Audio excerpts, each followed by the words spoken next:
Hello, in this tutorial I'll show you how to add text in OBS. To add text in OBS, these are the steps that you need to take.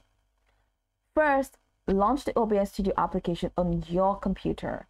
Then, choose an existing scene from the Scenes panel, which is here, or you can create a new one by clicking on the plus button. In the Sources panel, go ahead and click on, so I'm heading over to the scene and I'm clicking on this plus icon. Click on that to add a new source. Then for this source, you're going to have to select the text GDI plus from the list and name it so it can be free type 2. That's text free type 2 for other versions, depending on your version.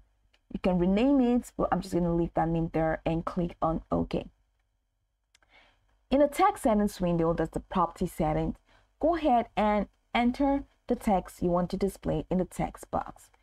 Usually I'll just say Jesus is Lord because Jesus is Lord.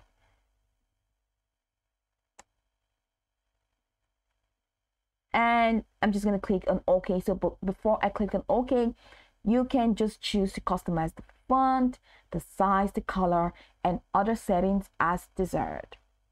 You can also adjust the alignment and add any additional effects if available.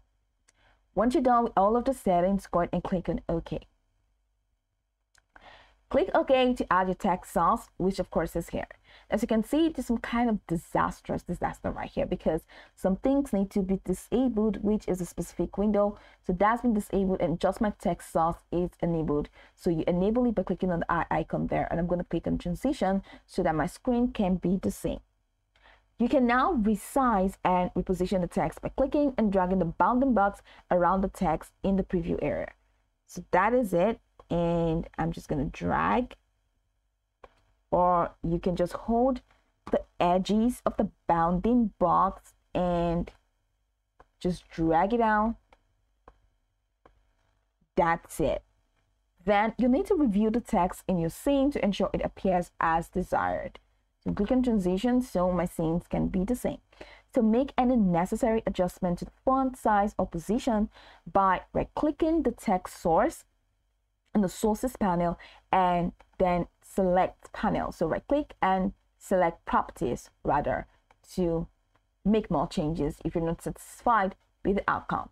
Do not forget to click on the lock icon so that you will not mistakenly reposition your text.